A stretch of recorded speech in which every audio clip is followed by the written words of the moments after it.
This is the Horse Radio Network. With the World Equestrian Center and the USCF drama still fresh in our minds, why can't we find a way to make horse shows more affordable? This week, we're talking about the wonky, zigzag path it'll take for equestrians to get to the Olympics while sipping on mimosas. Thanks for tuning in. From Heels Down Mag, a podcast where horse pros chat about what's happening in the horse world over drinks. Welcome to Happy Hour. I'm Justine Griffin. I'm Jessica Payne. And I'm Ellie Woznicka. Welcome to episode 81 of Heels Down Happy Hour. And welcome to 2021. Whoa. I know. How are you guys? I think we're in the same state right now, aren't we? We are. Wow, you're so close. I know, so close. You'll have to come visit. I'm here for like 10 days. So excited. Are you? Okay, cool. Yep. So I am at Ocala at the new World Equestrian Center. Oh, Ooh. What's your opinion so far? How do you like it?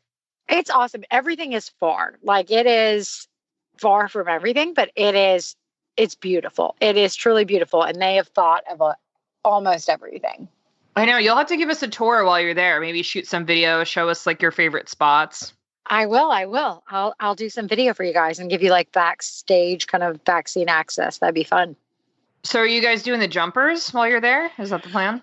We are. We brought 15 horses, so a lot. So we've got eventers and jumpers here. The eventers will kind of go out and do, we brought some of the bigger guys. Doug has training camp next week as well for the eventing horses. So we brought everything from some 5-year-olds to Quincy, the Grand Prix horse, and everything in between, and kid horses, all of the above.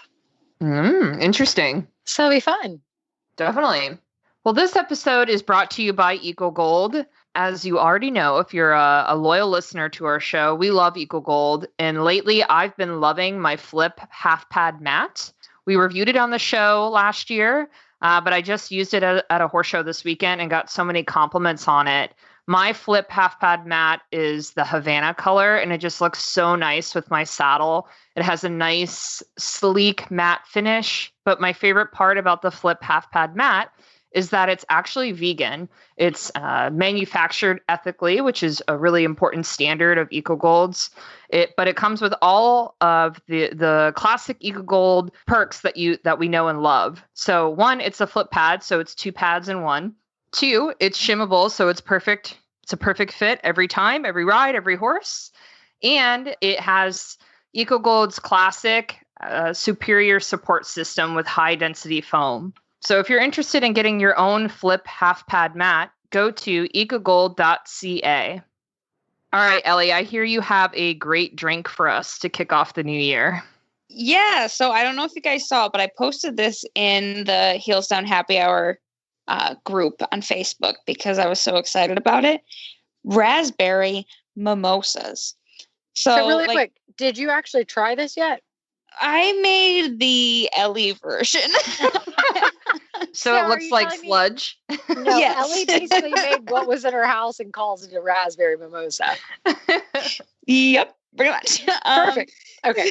But the official ingredients are a lemon wedge, which I did use, 1/4 cup granulated sugar, and that's for your rim. A 1/4 cup of raspberry sorbet, which I used black raspberry ice cream. Ooh, I like that though. Yeah, 4 ounces of Chambord board. I actually have no idea what that is. I use cheap champagne. Oh, well, so this is a liqueur. Chambord's a great liqueur. It's a black raspberry liqueur. I think it's actually French or something, but it would be really good with some champagne. So you kind of on the same page. But it's like a liqueur, like a black currant that would go on top of it.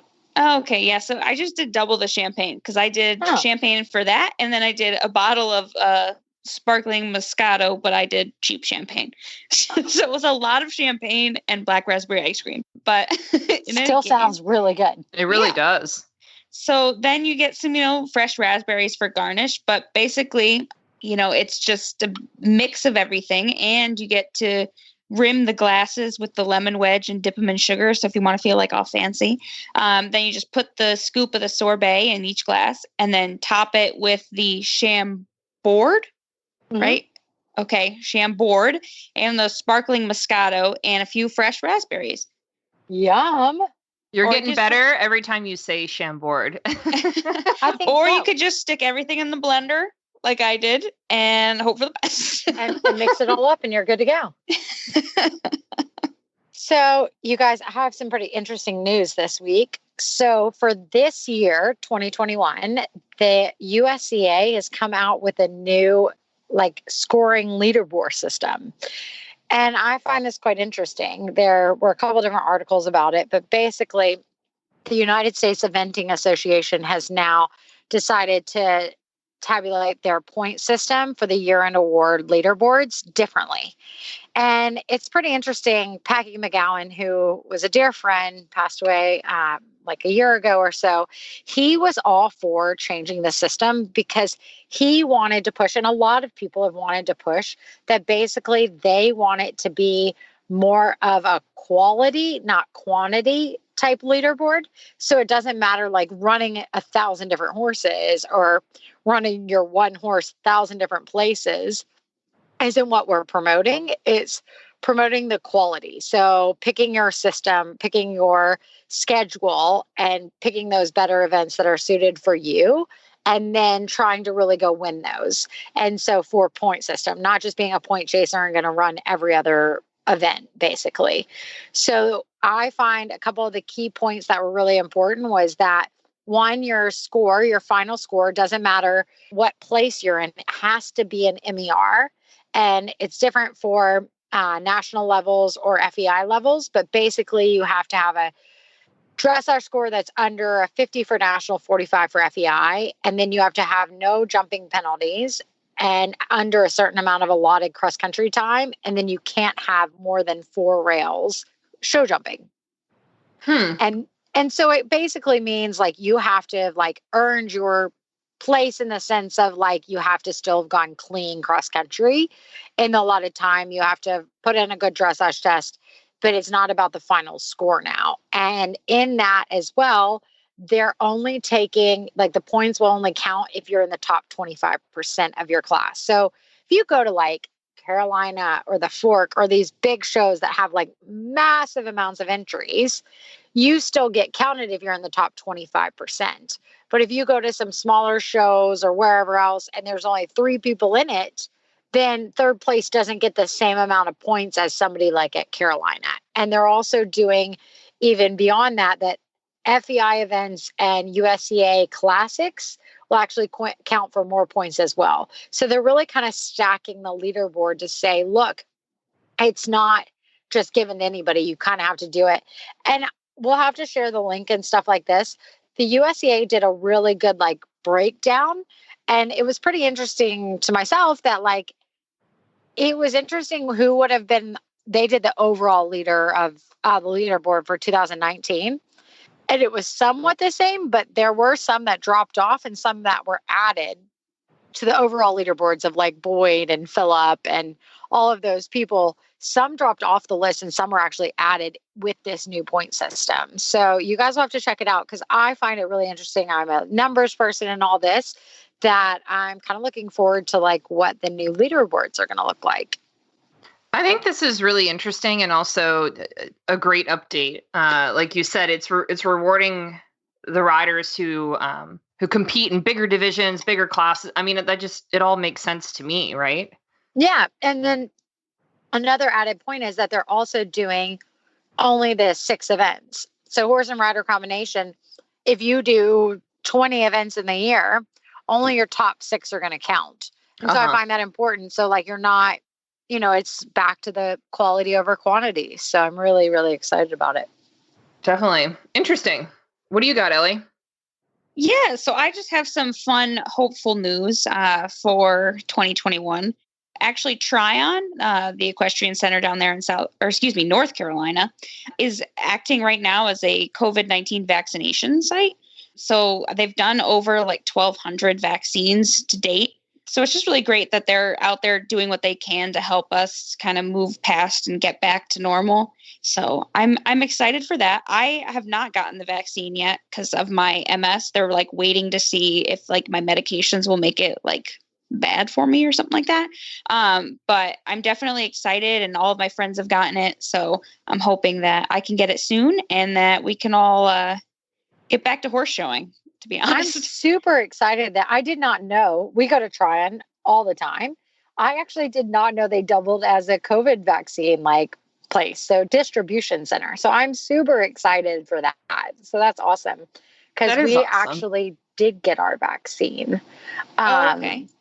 Yeah, Doug and I, and we fell under the category of 1A in South Carolina. So we went towards Columbia, and the place we were going was giving 600 vaccines a day.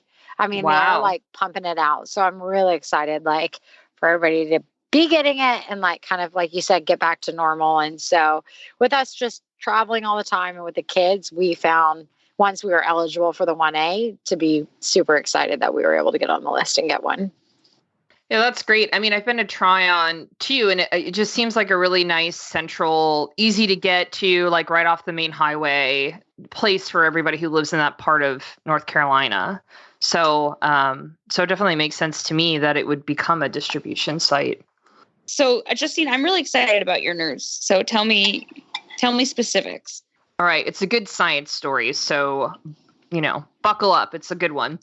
All right. So a new study was published in the Equine Veterinary Journal this month, and researchers from the University of Kentucky used genes from research in horses to basically help them determine which type of horses might be more at risk for catastrophic breakdown. And I know the phrase catastrophic breakdown is makes me wince a little bit. And you think about thoroughbreds, right? When they break down on the track, that's basically what they're looking for. And they were able to use this pool of about 21 genes, which came from horses, which basically they used these genes they're encoding proteins associated with inflammation and bone repair and modeling and tissue repair, and also response to injury. And researchers were able to basically zero in on 3 different genes that showed significantly different activity between injured and non-injured horses. So by using that information, they're able to determine what type of horses might be more at risk for that really terrible catastrophic breakdowns that we sometimes see. And that really has to do with an inflammatory response within the animal. Yeah, so I'm going to link this story from bloodhorse.com that really gets into the nitty-gritty details of everything that they went through in this study, which was significantly thorough. They went through 686 blood samples, which they obtained from racetracks in 5 different states. That's awesome. And just think I'm really, really excited about this. Exactly, right? Think about what we can do with this information going forward and what accidents we can possibly just completely erase and you know what I mean? And think about just won't have that risk when we are armed with this type of information. No, I mean, it's pretty incredible. That's awesome. Yeah. So we'll see where it goes from here. Obviously, this is still just one study and it's very early on, but it is very hopeful. Well, yeah, absolutely. I mean, it's the start of hopefully what we'll see in the future is a lot. Absolutely. I just want to shout out to everybody that has donated through Patreon. It is an incredible thing that keeps us going, and we love all of you guys. And I just wanted to thanks for everybody that's contributed every month for us. And if you want to check it out and support us, I'd love it even more. It's www.patreon.com/heelsdown. And Justine, you want to talk about those awesome saddles that you have. And I am dying to hear a little bit more about, you've been riding him in for a little bit. How's it holding up? And what are your thoughts on it? Yeah, sure. So last year we reviewed the Arena Saddles new line of jump and dressage saddles, and I got a jump saddle. And it's great. It's a wonderful saddle. So we just wanted to give you guys an update. We've gotten a lot of questions over the last year since we first reviewed them. So basically, what struck me about Arena saddles was just the quality of the product for the price point. The saddles are relatively new in the U.S., and they're kind of what they reminded me of is a nice middle of the road saddle with quality leather. But again, at an affordable price point and what is really great about it is for someone who rides a lot of horses, it has the exchangeable gullet system and it has the care panels, which are the air panels and the flocking. And what I found it to be very comfortable. It has a nice open jump seat. It has movable knee blocks with Velcro underneath the flap. I thought the leather really held up pretty nicely over the last year. And so when I first got the saddle, everyone at the barn was very curious. It was a new brand that no one had heard of. They wanted to know more about it. And since then, actually, a junior rider at the farm got their own Arena saddle, and she shares it with her mom. And her mom ride different horses, but they love the exchangeable gullet system. So Danielle rides it, with the medium gullet for her horse. And then her daughter, Lexi, rides it with a medium wide for her little bit of a stockier pony. And they love it. So I actually, when I knew we were going to talk about Arena saddles on this podcast, I reached out to them just to get some information from them too, because they're people I know who bought it and love it. And yeah, they still love the saddle. They love sharing it, and they use it on multiple horses, and it's holding up well. So I feel like it's a great saddle if you maybe don't own your own horse and you're going to be jumping around on different horses' backs, and you want something that's going to hold up, but you don't want to spend a ton of money on something custom yet because your saddle's not going to sit on one horse over time. I feel like this saddle is perfect for that. You have all these benefits of the exchangeable gullet, the great look, the movable knee blocks. It's really customizable that way. And again, it's really held up over time over the last year. So if you want to learn more about Arena saddles and check out all the features and benefits for yourself, you should go to horseandridertechnology.com, which is the acronym HART, H-A-R-T. Again, the website is horseandrider, all spelled out, technology.com. All right, everybody. I'm really excited to introduce our first guest of 2021. Anne Glavin is an amateur rider and a law student. She's in her second year of studies at the University of Wisconsin, but you probably know her name because she spent 4 years as an editorial staff writer at the Chronicle of the Horse. Anne is originally from Cedar Rapids, Iowa. She grew up competing on the A circuit in the hunters and the equitations on her off-track thoroughbred. And she currently owns a Friesian thoroughbred cross, which is really interesting, by the way, who she purchased as a 2-year-old, and she competes in the adult jumpers. So hi, Anne. Welcome. Hello. Thank you for that introduction. Happy to be here. Happy to be here for happy hour. Love that. Yes. We're glad you joined us. Cheers. Cheers. So I know you're no longer full-time at the Chronicle, but I've read several of your pieces that you've published recently, in the last year. Mm-hmm.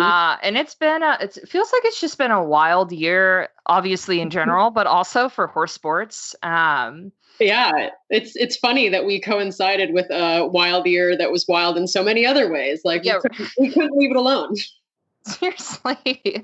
But from like a quick recap here, like from the World Equestrian Center with all the whole debacle with the USCF to, the now USHGA is doing these Derby enrollment fees for 2021. It just feels like no matter what happens in this pandemic crazy world, that it's so hard to make this sport that we do just affordable for the average person. And I know you've written extensively about this, both from your own personal experience as an amateur rider, but I don't know. Can you give me just a quick recap? Like, why is the USCF so dead set on making this sport unaffordable?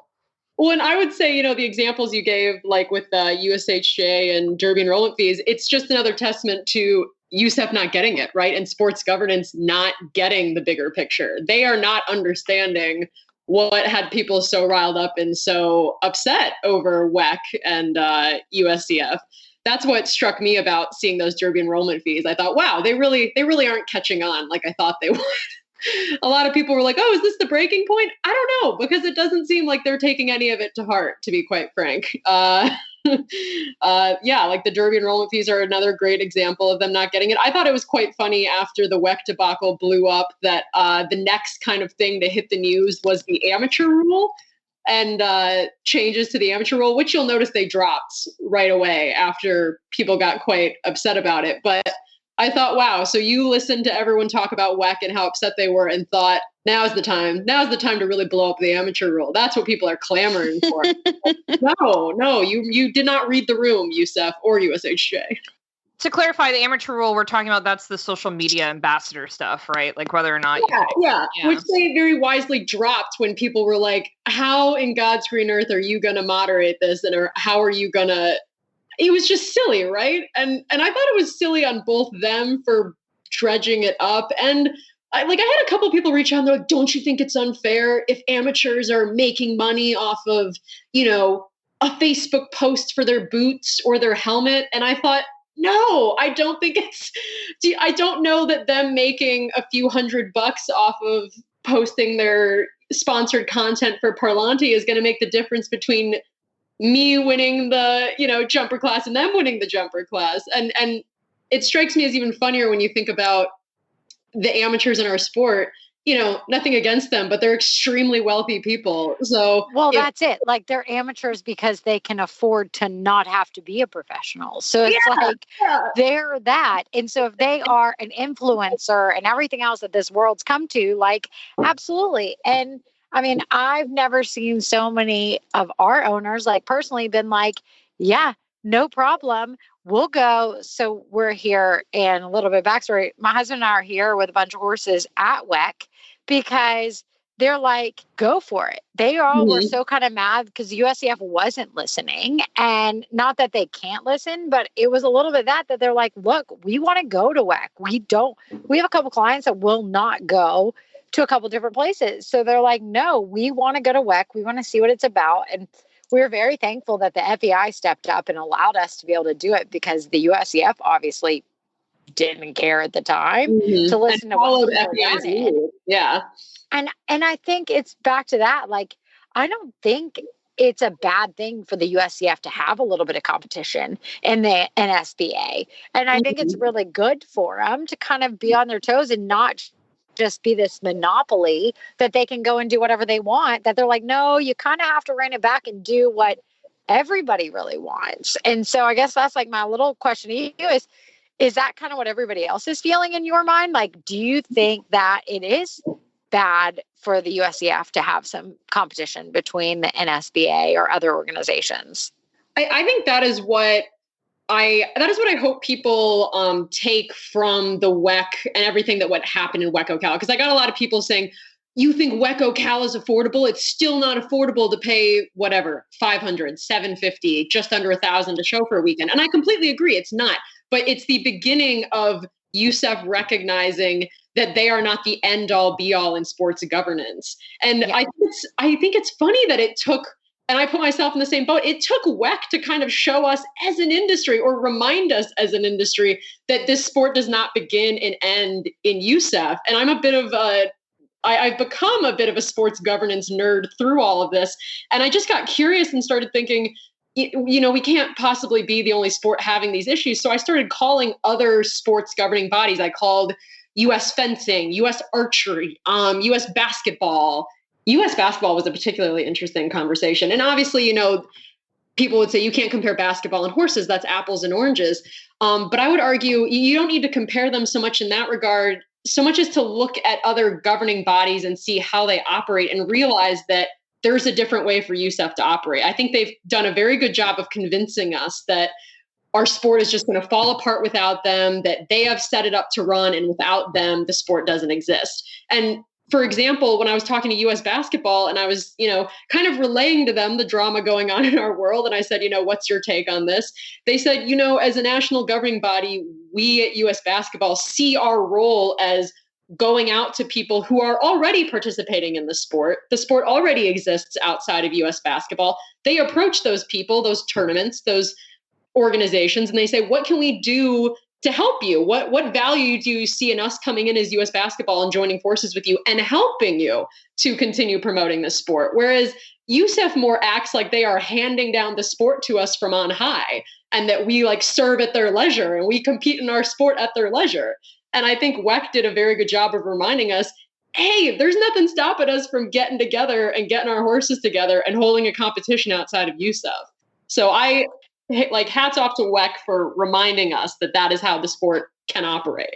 Well, and with that, exactly. It's so nice. And I think everybody's done this. And so, like, in your personal opinion, does it feel like because now USCF is like joined in and said, look, we'll support WEC and all that, do you feel like it's going to then fizzle out like with the NSBA in the hunter jumper world? Or do you think this is just the beginning to kind of make a reminder? I am very hopeful that it's just the beginning. I do understand people's concerns.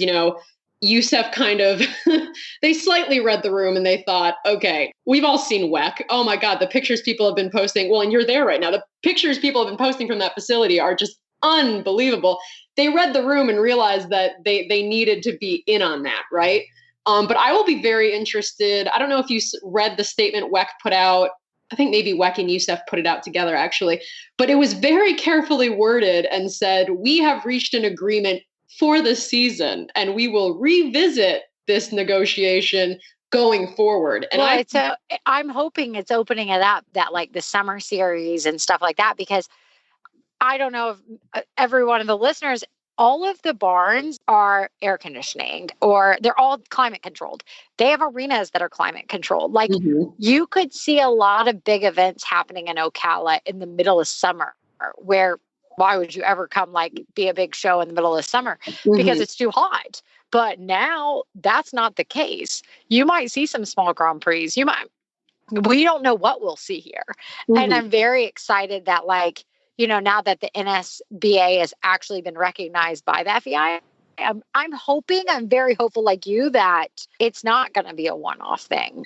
Yeah. And NSBA is one of those interesting organizations. I had heard of them. I have friends that show in the Western world, and I had heard of them through the Western world and always thought it was interesting that, you would be an AQHA member, but at your AQHA show, you would have a snaffle bit class. So they didn't try and come in and say, this is now a snaffle bit show. They just came in and said, hey, if you're showing up at this AQHA event, you can enter a class that is NSBA, and AQHA allowed that to run in conjunction. So I don't know that we're going to see, I think everyone thought it was very big and exciting, and obviously, I thought it was great to kind of put USEF in their place for the whole show to be NSBA. I think what we're going to see going forward is, there is value to having a USEF recognized rating for your show. Oh, 100%. So WEC is going to want that rating, but I think we will see them continue. The Roberts have a history in the Western world, right? I believe Robbie used to run Western shows up at the Ohio facility. So I think we're going to see NSBA classes, multiple NSBA classes offered at USCF shows. And I hope that they work out the pricing so that you can have lower fees. Maybe you ship in for the day and you just show in your NSBA show and they don't charge you a ship-in fee. They don't charge you a stall. I hope they do something like that out. No, that's really interesting. I want to touch on those charges. I don't know, Anne, if you read the article that Horse Sport put out about where that discipline levy is going. Did you see that article? I glanced at it, but no, I did not read it. So it's basically like where is our money and our extra fees actually going? Like are our dues basically paying for McLean Ward to qualify for the Olympics? Mm-hmm. Well, my personal opinion on that is I don't think these funds are earmarked, right? When you pay money to USEF, I don't think the money Little Anglavan member pays goes into a particular pot, right? It's kind of all going in the same pot. And then from that pot, we can read their 990s and see that, yes, it is in fact paying for McLean Ward to go to the Olympics, for Kent to go to the Olympics, for all of these riders. Frankly, what I find more irritating is that it pays for far less talented riders to go compete in Nations Cups in far-flung places just for the sake of wearing a red jacket and saying, I was on a Nations Cup. That just really rubs me the wrong way. Yeah, good point. And just to clarify, that Horse Sport article was specifically about Equine Canada, which is obviously a little different than USEF. But and through your experience, both as a journalist and also personally as an amateur rider, who does a good job of catering to the normal people in the sport, for lack of a better word? I feel like a lot of people like to say eventing is more friendly. It's a little bit cheaper of a price point. Do you feel like it's the USCA or is it just nobody? I absolutely, hats off to USCA. I adore USCA. I wish I liked the sport of eventing more. I love show jumping. Show jumping is my sport. I love it. I hate that it prices me out of it at most every turn, but When I first started competing my young horse, I competed him in 3-day eventing because it was so much cheaper. It wasn't even a question. And yeah, the community, obviously there's a lot to say about the eventing community. I think it's just generally a more friendly, salt of the earth, down to earth people competing in eventing, but they make it cheaper. I was particularly fascinated that I went to the Kentucky Horse Park, competed in a 3-day event. It cost me, I think, just over $300. Everything, stall, entries, everything, just over $300. Came back and competed at the exact same Kentucky Horse Park, same fences, same footing, same rings. And they didn't even have to rent the cross country course for the show jumping show. I could not get out of the office for less than $800. And I thought, this is ridiculous. It's the same facility. It's the same facility fees. They always want to, yell at us about facility fees. So I called the organizer of the 3-day event, who was Erin. Oh, I'm blanking on her last name. She works at Pony Club. And she was wonderful. And I just said, how did you run that event and make it that affordable? And she said, well, just to be clear, if I ran my events like y'all run your horse shows, they wouldn't be affordable. They would cost what you are being charged at horse shows. We show up at horse shows and we want everything done for us. The people at the in-gate are paid to be there. The jump crew's paid to be there. We don't think of anything as a volunteer position. We pay and employ people to do it. So of course it costs what it costs. You're paying someone's salary. You're paying someone's wages. So I think we have to take a serious look at ourselves as an industry and ask ourselves, are we willing to do what eventers do? Eventers, it is seen as something that you do for your sport, that you go and volunteer at those events. And you're kind of frowned upon if you don't go and volunteer at your events. We don't have a community like that.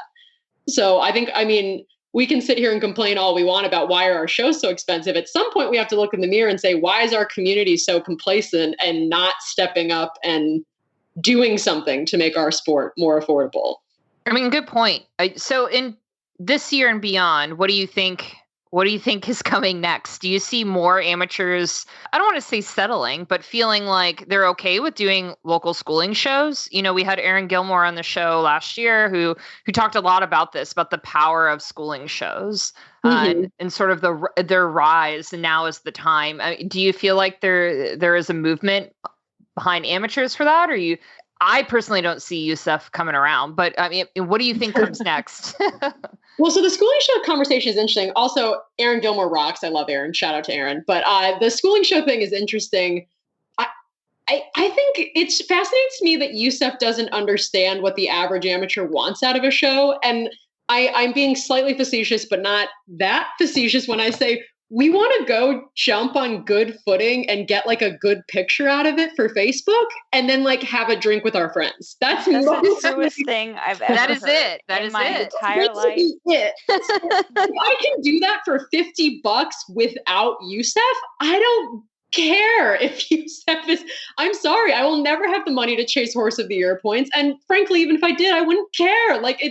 That's not what the sport is to me. It is, I'm trying to remember what rider. I was interviewing somebody in Wellington once, and they said something that's stuck with me, and I'm mad at myself for not remembering who said it, but they said, people these days don't see horse shows the way we used to see horse shows. It is not, yes, you are competing against other people, but you were going to a horse show to see, did my homework at home pay off? Did all that work I did to stop my horse's left drift, can I put it into action in a new ring over new fences when the horse is nervous, when I'm nervous? And how does that rank, how does that rank against my competitors? Am I learning at, an average rate?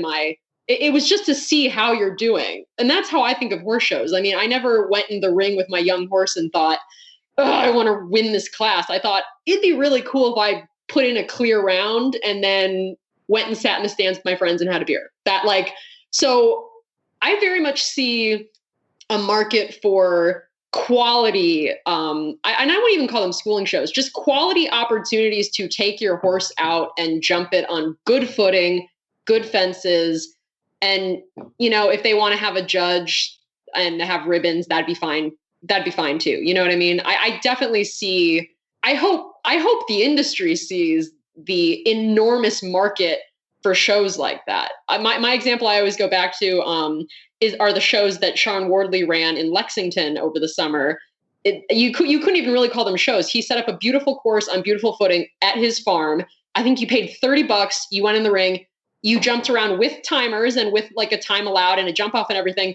But there was no judge. There was no ribbons. It was just go jump around and have a good round and get some beautiful pictures and have a great time. And that's what we all want. So I pray the industry realizes that we are all out here begging for those opportunities. And if you build it, they will come. Well, Anne, it's been a pleasure to have you. Thank you for joining us for this really good discussion. I mean, you got me like heated up. Like I just want to go to a horse show for the photo and a beer. I do. I know. So we'll have to have you back on for sure. Thank you. Well, thank you for having me. So guys, it's my favorite time of the year because SmartPak is having their 50% off clearance on all of the cold weather essentials. So this is the time that I stock up on all the blankets that my horses have destroyed over the season, gloves, everything to keep me warm up on this godforsaken mountain. The sale ends soon, so check out smartpakequine.com to get a great deal. So our next guest is obviously one of my favorite people in the world, my husband, Doug. He came to join us. Say hi. Hey there. How's everything going? I feel like we haven't had you on in a long time. It's been quite a while. I know. Quite a while. I mean, we definitely haven't had you on since you've become actually famous. You're a meme. Oh, is that it?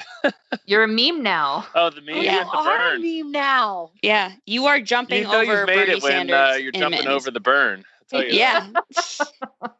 That's a pretty epic picture. We're going to have to make sure everybody on the podcast has seen this. It We'll, was like, actually put it in the note. really funny. Obviously, Tryon posted it, and it's Star Witness. We call her we call her Ginger, so she's the ginger ninja, basically.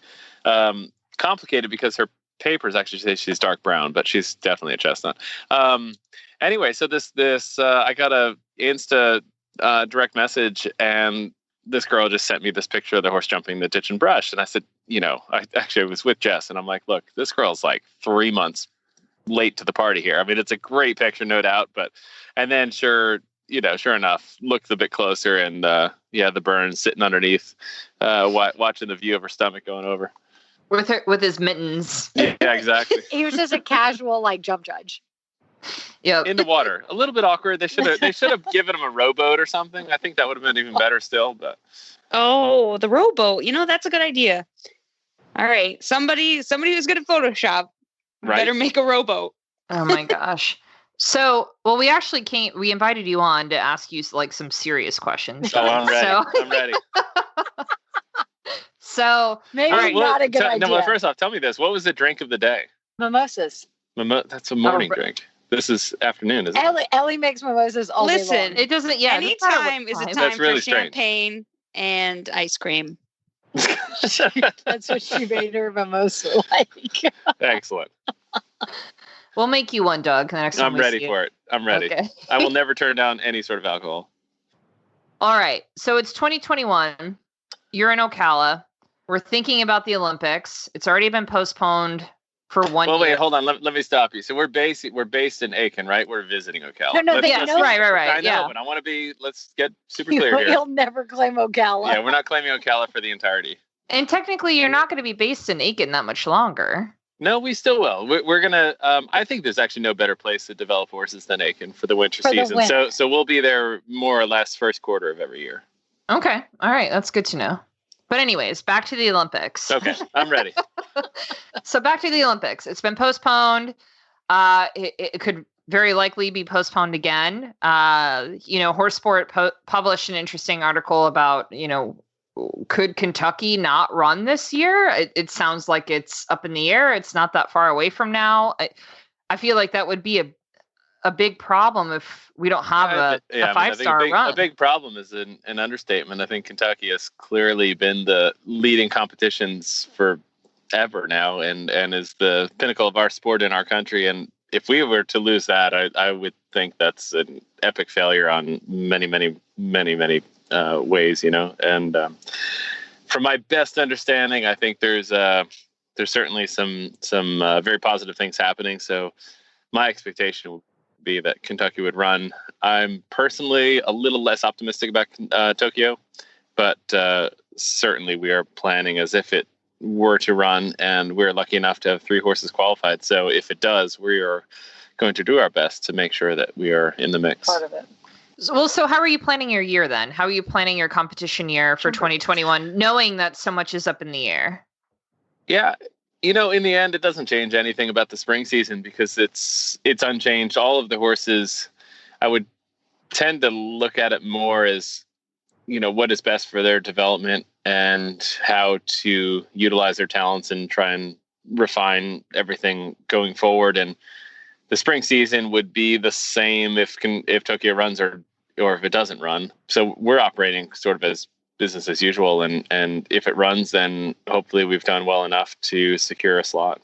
Gotcha. Okay. Well, so you're at the World Equestrian Center. I imagine you're showing the jumpers, but what are your plans for the big eventers? Yeah, so we do a lot of jumping with the eventers as well. We've probably in the last, call it 4 or 5 years, we're near enough 50-50 as far as jumpers and eventers in the barn. We've got roughly 25 horses going. Of those, I think it's been hugely helpful for the event horses to be exposed to venues with a whole lot of atmosphere. And World Equestrian Center, this is our first day here, but certainly would fit the bill that there's so much going on that if the horses can be comfortable in a chaotic environment, you can expect to get closer to what you're able to get at home as far as quality of work.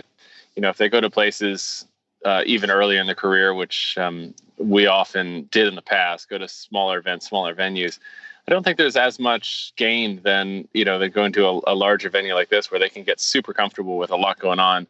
They then get to, get to Kentucky the first time, walk down the chute into the main stadium, and they would look at that as a pretty commonplace experience where horses that would have only seen smaller venues earlier in life get there and their eyes pop out of their head. And, they're just worried. And clearly, if they're worried or nervous or uncomfortable, they're not going to be able to deliver their best performance. So, we've tweaked it. I mean, I would say the horses, we've got, what would be probably the leading 7-year-old now for the Le Lion Grant. And before his prelim move up last year, I think he'd only done 5 events in his life. We were able to, go to a number of jumper shows, certainly cross-country schooling, get him exposed to a lot. But we've been really, really happy with that sort of developmental process.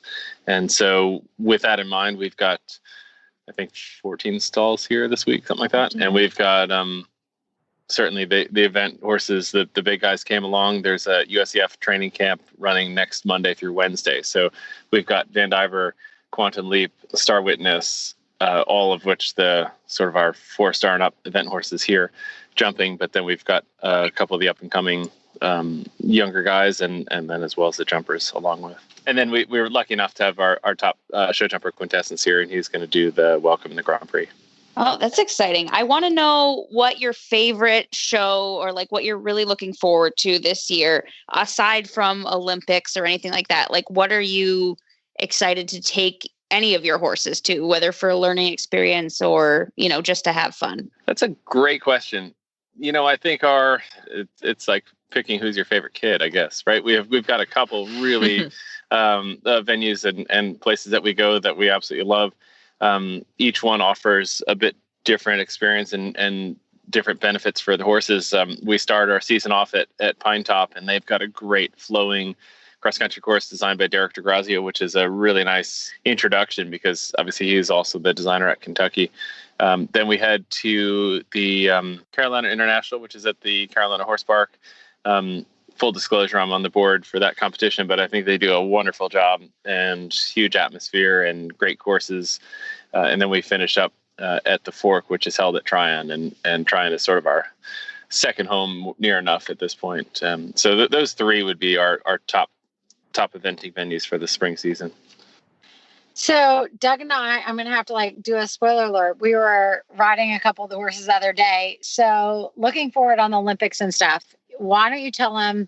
So if this year could be as crazy as last year, hopefully not, but we are riding a couple of the advanced horses, and tell them a little bit about the difference of what they all are, just a little backseat kind of thing about each one of them when we talked about where each one would be, the Grand Prix show jumper, the Grand Prix event horse, the Grand Prix dressage horse, and then the superstar. Just talk about each one of them. Tell them what we would personality type or long-term goals? Long-term goals. So like something, if the Olympics didn't happen and you had a lighter season, like what would you do?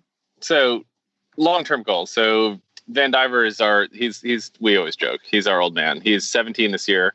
I always joke that he brings his walker to the ring, but he's honestly been better and better and come out every year stronger and stronger. And he doesn't want to be outshone by the guys. Yeah, he is not going anywhere anytime soon. He's come out as strong as possible. So he would, in a perfect world, obviously Kentucky is just a killer competition. So I would love to go there and take a real good shot at winning there. Would be, certainly that's always everybody's lifetime bucket list, if at all possible. He was 2 years ago, he was 5th there.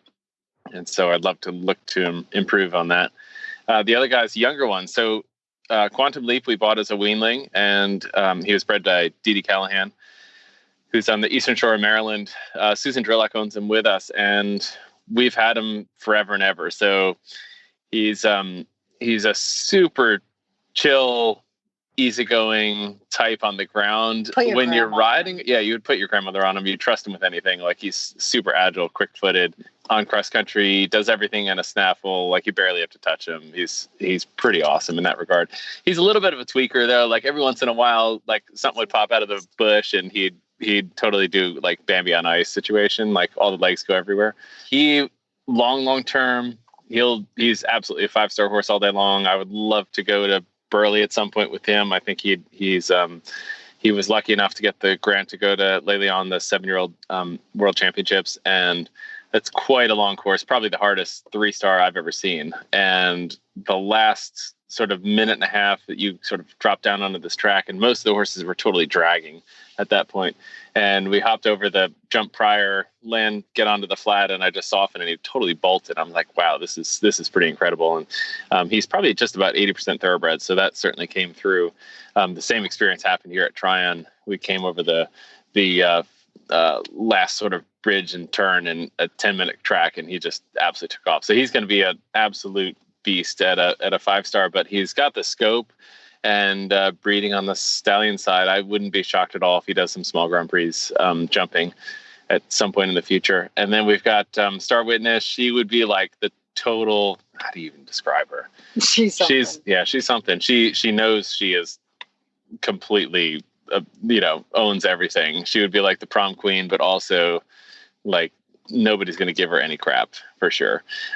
She will end up without a doubt a 4-star champion. Love to take her to Aachen at some point. And then she's got the movement and ability. She'll end up being a Grand Prix dressage horse too, I think, at some point in her life. She is 10 at this point as well. Basically, she's my favorite. She's my favorite of all yours. She's pretty wild. She's, just an athletic freak. She's unbelievable and a super crazy hard trier. She was late to the party. She actually started life as a show hunter, and a good friend, Emil Spadone, actually he still owns 5% of her with us. And I said, Emil, what were you thinking? Like, this is the furthest thing from the show hunter. She jumps in a perfect shape. The knees are always perfect and all that, but there's no way you could, you'd have to lunge her for about a week straight, I think, to get to the bottom. So there's no way that was happening. But she's amazing. Yeah, she's pretty incredible. Well, Doug, we appreciate you coming on and giving us this update. Anytime.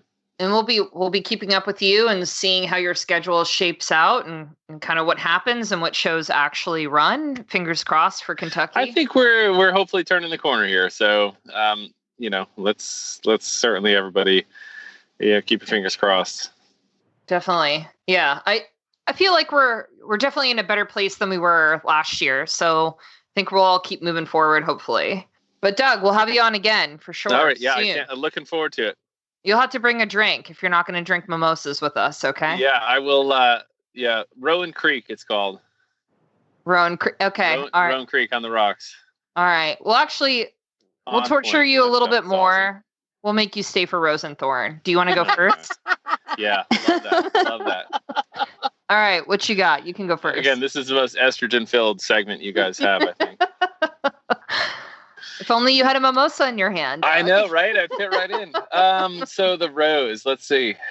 The Rose. I will say we have got to be thankful in all that is happening in the world right now that we're able to come down to this venue, and with the group of horses we have, we're no doubt about it. We are completely privileged to have the opportunity. So that could be my rose for sure. My thorn, that's a great question. It wasn't a real big thorn, but we did have 7 hours with the kids in the truck, which was tricky. That is Ooh. weird. It's a long No. day. No. Not near as that bad. But yeah, I guess we'll have to go with that. All right. I can't wait. Ellie, are you ready? Doug's going to love Ellie's Rose and Thorns. So this You're is always my favorite.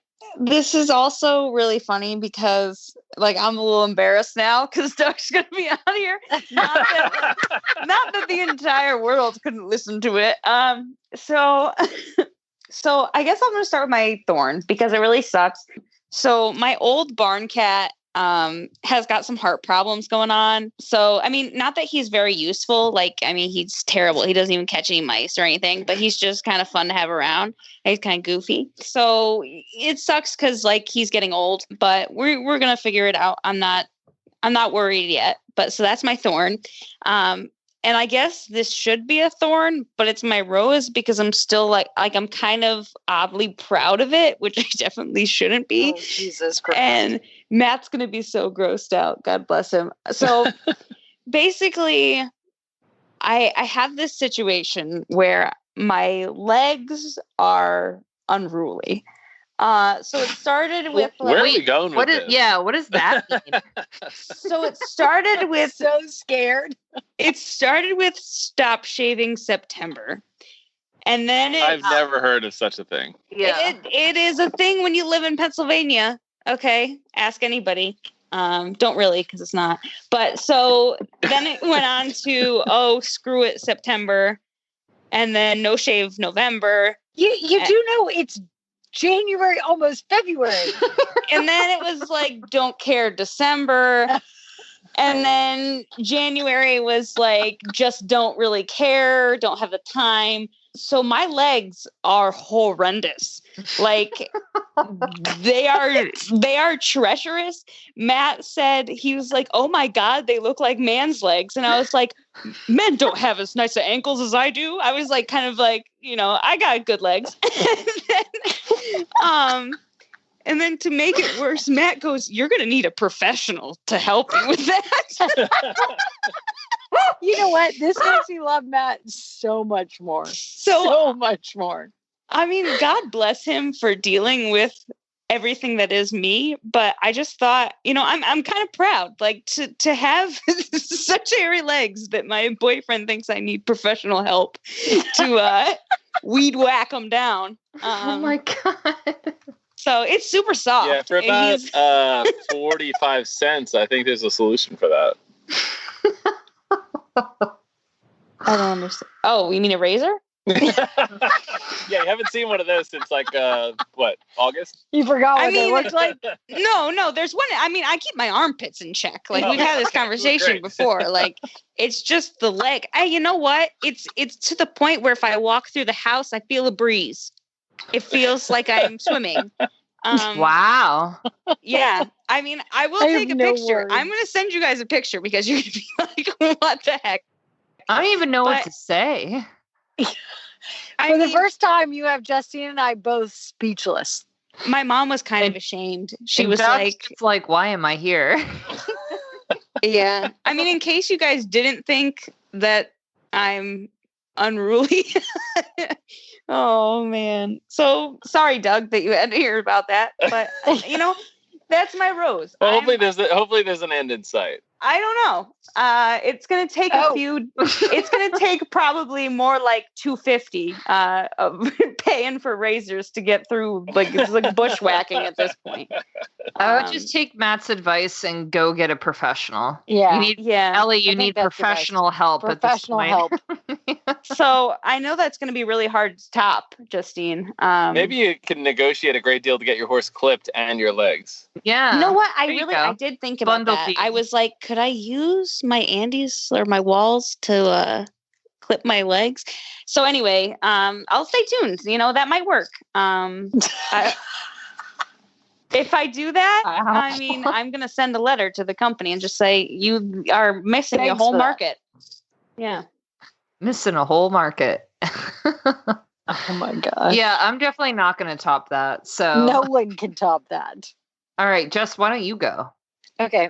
So my rose would be, Doug kind of stole it, is that we're back showing. I've been showing in the jumper shows, and that's been fun. I've been doing the 110s and 115s. So that's been fun to get back at it and like have fun again. So that's pretty awesome. And then my thorn would be, I don't really have a thorn this month. I guess it's like, I don't really know that we're back traveling again. I don't know. I kind of enjoyed staying at home a little bit, but now we're back on the road and like shows start up full time. Like we don't have an off weekend for now to eternity. So that's a little bit of my thorn, but kind of what we love. So it's sort of a rose. So I don't really know. It's the sad part. All good things. Yeah, It's- all good it's things. okay. All Yeah. really good things. Yeah. I guess my thorn would be when I have to get my second vaccination shot and it might hurt. But you got That's through the also a first rose that one. we have the- Yeah. Yeah, but that's so it's like your rose, you're getting it, but the thorn is that you're a little scared you might not. They say the second one's worse, so I don't know. I guess if I had to pick something, I don't know. I didn't really have one this month. You're #blessed, Jess. Yes, very, very, very blessed. Yes. And I don't have a hairy leg, so I didn't have a thorn this week. Yeah. Your thorn is that my legs are that hairy. Actually, my thorn is exactly that you're hairy. I feel bad for you. We should all have the same thorn. Yeah, you take all the thorns, Ellie. That's Oh, it's Is that your pitiful. thorn too, Justine? We got yours. Yeah, so my thorn was going to be that I started watching Heartland because all of you in the podcast group forced me to do it. And now I'm almost to season 3 and it's like my poor husband thinks there's something wrong with my brain that I just keep going down this road and keep watching it. So Oh yeah, welcome. That's awesome. So I started because someone posted in the podcast group about the show called Heartland, which is like a Canadian TV series about like a family on a farm and out west, essentially, with horses and stuff. And I was like, all right, I'll give it a try. Because everyone in the group was like, oh my God, I can't believe you haven't watched it. And it's very clearly written for like a 14-year-old girl. You know what I mean? Like, I feel like that is the target audience. So I started watching it. And I'm like, okay. And I started with 1 glass of rosé, and then it turned into 2, and then 3, and then maybe 4. And then all of a sudden now I'm almost to season 3. So it's not, I mean, it's terrible. It's like, it's really garbage television, but it's something I put on in the background. And I feel like I'm too far invested in it that I have to keep going now. Well, then I you feel- you can't quit. You got to keep going to find out what happens. Yeah. Yeah. Yeah. I mean, so, I can tell you what happens. I've seen every episode. I know your mom told me. my mom is Heartland committed. That's You have awesome. DVDs. So I'm not really like, but I have no emotional connection to anybody. I think Okay, that's fair. not yet. Yeah. I think I like the grandpa the most if I had to pick somebody. yeah. 3 seasons in and you're not emotionally connected yet. It's just not my thing. But now I just feel like I have to keep watching it, you know? That's awesome. So that was going to be my thorn, but it doesn't outweigh Ellie's hairy legs. So, You have a double thorn. yeah, but my rose is Jess. I'm doing my first USCA recognized horse trial. You are? Sweet. That's so exciting. Where are you I going? know. We're going to 3 Lakes. Oh, So not I heard it's beautiful. It is. It's really nice. It's the closest to me, so it's not quite the haul to Ocala, but yeah, keep your fingers crossed. I think it'll go well. I So- think it will go really well. Mikey's been so good lately. He has, and he's such a good boy. Like he did the hunters this weekend. We're Yeah, going. you won. In the Yeah, hunters. yeah, he did. He's Crushing doing it. quite Well, when in doubt, just kick. You're good. Not really on Mikey, but okay. Cross country, you're gonna need it. Oh no, but she did the hunter derbies this past Well, week. no, the derby, you're not gonna kick it. Yeah, no, the Derby we just sit. Yeah, Yeah. You just hang out there. She's got that part. Yeah. That's what that's his preferred speed. When we get on Yeah. cross country, he's like, "What are you making me do?" Yeah, But that's then Doug's advice exactly. When he says cross country, then you just kick. yeah, for sure. So no, but he's a good sport because he's going from the hunters right back to eventing. So yeah, so I'm looking forward to it. So that's it. That's my Rose and Thorn. Doug, we can let you go. Your punishment is over. It's over. I survived. You survived. Until Yeah, next but now time. you're going to have some nasty images in your head. I know, right? I don't know if I'll sleep tonight. I'll just make sure to show them the pictures. So amazing. Oh my Well, god. looking forward to next time. Yeah, we'll get you again. We'll And corral I you. would hope that forest has been like taken down by that point.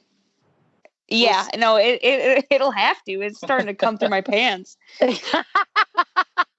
Like you can braid it. Like braid it. it's pretty close. Like it's Ellie. pretty close. I'll put it next to my cat for Just comparison. didn't know it grew that much. I thought like at some point it just stops. Does it actually make you warmer?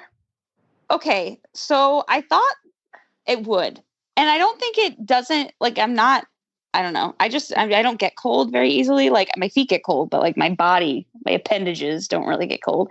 But yeah, it's getting to the point where like, you know, I wear scrubs at work since I work at the animal hospital, and like it's sticking through my scrubs. So Wow. Oh my gosh. I just didn't know it got to that. Okay. Learn something new every day. I'm putting it next to my cat for comparison for this photograph. I will not. Okay. I'm not going to share this on the Facebook group, people. I'm sorry. Only Doug gets Wait, the privilege. Patreons only. Patreons only. Yeah, Okay, Patreons yeah, only. yep. There you go. We'll share it with them.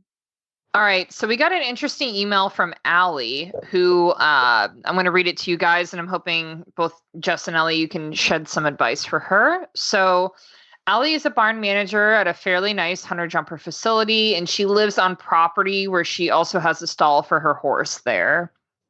There is no established trainer, and all the boarders are amateurs, and she runs that boarding program. But her financial situation is pretty bad, and she believes that the business plan in place when this arrangement was established was not sound, and now she's starting to lose money. So what she wants to know is she knows that the boarding business is not a profitable industry, but Allie feels like she should still at least be able to afford rent through her own labor. So she wants to know, in our own experiences, is it reasonable or normal for barn managers to receive free housing as a benefit? Is it even possible for someone to go who isn't a trainer or instructor to run a profitable business operation without a secondary income? So I'm just curious, both of you, like, what's your experience? What advice do you have for Allie? So I think the biggest thing is like one, where you're located and what you're able to charge. I know every place is different what you're able to charge for board, because some places, I think it's hard actually no matter where you are, but some places it's maybe a little bit more depending on cost, because hay, grain, shavings, all of that is so expensive. And so my biggest thing is I don't think it's really profitable to be a boarding barn, and I don't think many people do. But I think if you are able to charge for like full service, so if you don't just have like not just, you know, board, but if you can offer I'll tack up your horse, I'll give it a bath, I can clip it, I can pull its mane, etc., like that, and kind of find a specialties and like, look, you can upcharge things and that kind of cost helps you. I think that's part of what would really help maybe make it more beneficial to you. But I think overall, it's kind of really hard to make it as a boarding barn as like a single income. I think it's very difficult because then it's also taking on, you know, it's not just that, but you also have your horse there as well. So I think it's kind of hard in that whole aspect, but I don't think it's undoable, but I think it's hard. Ellie, what are your thoughts?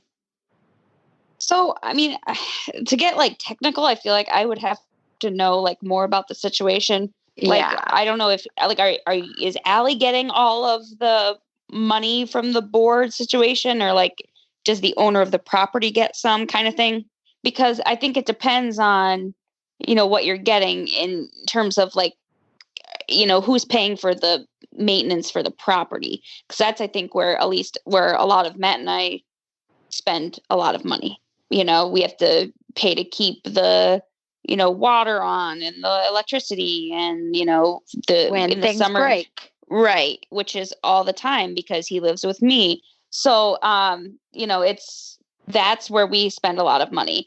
And there's, we did our own hay this year, but we still had to pay for diesel for the tractors and, baling twine, which is crazy expensive if you think about it.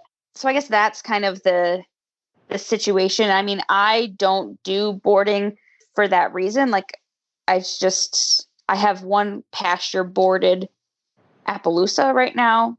And I only really agreed to it because my friend was going out of overseas for a semester. But I feel bad that I don't have better words of wisdom, but I think Jess had it, hit the nail on the head. I mean, and Justine, like you said, that lady that, charges just to clean sheaths, like you can find something that's not really, physically demanding, where you can get some extra money in. If you're good with a camera, you can offer to take seasonal photos of boarders, horses, people like that, stuff like that might just get you some, extra income here and there. But if you figure out how to run a boarding facility and not have a secondary income, I would be interested to know, because Right. I don't like working full time. So if you figure that out, let me know. Yeah, definitely. I feel like it's also important to know when to cut your losses, right? So clearly you're having to pay rent, which I feel like isn't, I think it goes both ways. I see a lot of people who live on the farm and their housing is free for the, manual labor that they do, versus also sometimes they pay a small stipend for rent. But at some point, if this is going south for you, it's important to know when to cut your losses and don't dig a hole that's too deep that you can't climb out. Like if it's not working for you, reevaluate your situation, because running a boarding business is just a lot of work. And if you can't pay your bills, it's just not worth it. Right? I mean, Right. You should be able to enjoy your horse. And if you're not, because you're saddled with all this debt and you're stuck doing all this work, then I would just say it's not worth it. Right. Yeah. I mean, and if it's taking the fun out of it, it's just not. Yeah, it's time to think of something else. So I'm sorry we don't have better advice, but hopefully that helps. Yeah. And good luck, Allie. If you want us to answer a question, if you have a question for us for the show, you can always send us an email at hello@heelsdownmedia.com, or you can join our Facebook group, which is the Heels Down Happy Hour Podcast Lounge. And if you want to hear more from us, you should subscribe to the Heels Down Brief, our daily email newsletter. We've got a lot of cool stuff planned for the brief this year, especially coming up in just the next couple of weeks, that you definitely want to sign up for. You can sign up by going to bit.ly/hdbrief. And we want to thank all of our partners this week: Eagle Gold, Smart Pack, and Arena Saddles. All right, guys, that's a wrap. Cheers. Cheers.